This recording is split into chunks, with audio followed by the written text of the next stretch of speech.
এই প্রথম খালেদা জিয়া এবং শেখ হাসিনা ছাড়া ভোট হচ্ছে, এই বিষয়টিকে এই যে জেন জির কথা বলা হচ্ছিল, তারা কিভাবে দেখছেন?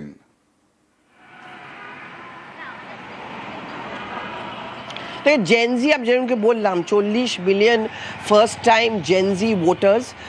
আর এই যে ইলেকশনটা হচ্ছে, নির্বাচনটা হচ্ছে, এটা স্টুডেন্ট আপরাইজিংয়ের পর প্রথম ইলেকশন।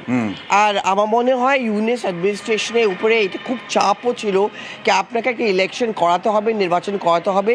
এই জন্য জেনজি কাকে ভোট দেয় ওটা ভীষণ ইম্পর্টেন্ট হবে, কারণ জেনজি জায়গায় জায়গায় ওদের ভলেন্টিয়ার্সগুলো আপনি দেখতে পারবেন।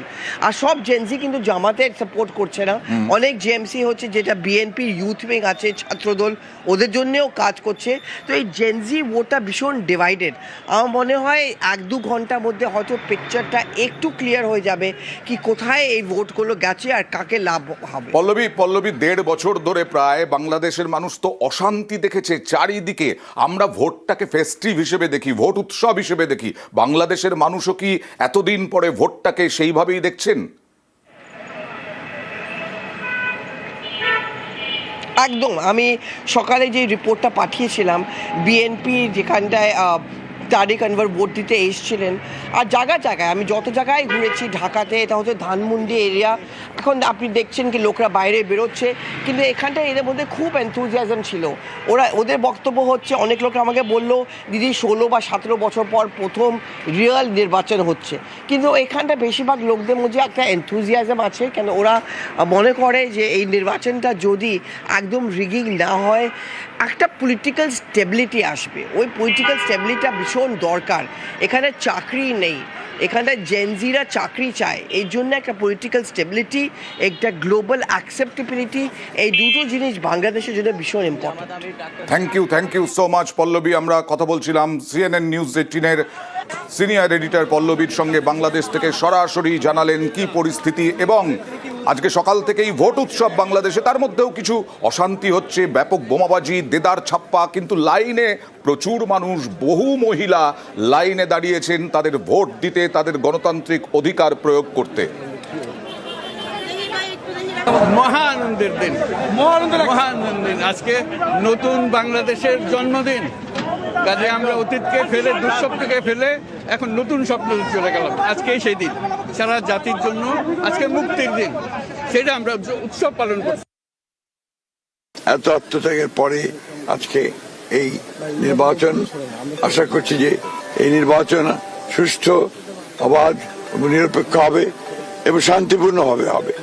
সকলের অংশগ্রহণের মধ্যে দিয়ে আমাদের প্রত্যাশা যে এই নির্বাচন বাংলাদেশের জন্য একটা নতুন অধ্যায় শুরু করবে।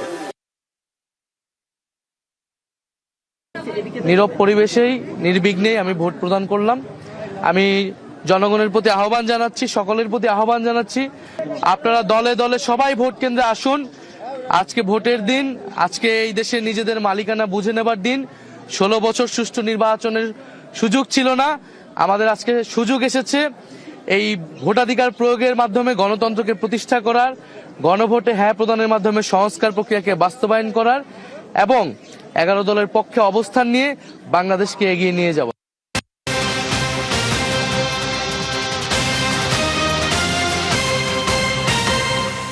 এরই মধ্যে আবার এ রাজ্যের সীমান্তে বনগাঁয় এক বাংলাদেশি ধরা পড়ল। এই বাংলাদেশিকে গ্রেফতার করা হয়েছে বনগাঁর মতিগঞ্জ থেকে বাংলাদেশিকে গ্রেফতার। কথা বলবো প্রতিনিধি অনিরুদ্ধর সঙ্গে। অনিরুদ্ধ, কি খবর পাওয়া যাচ্ছে? দেখুন, উত্তর 24 পরগনার বনগাঁ মতিগঞ্জ এলাকা থেকে গতকাল বনগাঁ থানার পুলিশ এক সন্দেহভাজন বাংলাদেশিকে আটক করে। তাকে জিজ্ঞাসাবাদ করে পুলিশ জানতে পারে যে ধৃত এই ব্যক্তির নাম উতঙ্ক গাইন। তিনি বাংলাদেশ থেকে ভারতে চোরাপথে এসেছিল চিকিৎসার কাজে, এবং চিকিৎসা করিয়ে এখান থেকে গতকাল তিনি আবার বাংলাদেশে ফিরে যাওয়ার উদ্দেশ্যেই বনগাঁ মতিগঞ্জ এলাকায় এসেছিল। পুলিশ তাকে পরবর্তীতে গ্রেপ্তার করে এবং তার কাছে কোনো বৈধ কাগজপত্র পুলিশের তরফ থেকে কিন্তু পায়নি।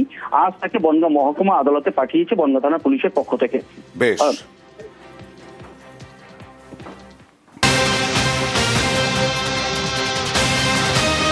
এ রাজ্যের কিছু ছবি। পদ্মাপাড়ে ভোট হচ্ছে, বন্ধ চ্যাংড়াবান্ধা সীমান্ত। কোচবিহারের চ্যাংড়াবান্ধা সীমান্তে বাণিজ্য বন্ধ। আজ ভোর 6টা থেকে শুক্রবার ভোর 6টা পর্যন্ত বন্ধ থাকবে এই সীমান্ত, যার ফলে ব্যবসায় কিছুটা হলেও ধাক্কা খাবে। এবার চলে যাব ফুলবাড়ি। ওপারে ভোট, এপারে সতর্কতা। ভারত বাংলাদেশ সীমান্তে হাই অ্যালার্ট। ফুলবাড়ি সীমান্তে অতিরিক্ত বাহিনী, সকাল থেকে বন্ধ ফুলবাড়ি সীমান্ত। আজ ও কাল আমদানি রফতানি বন্ধ।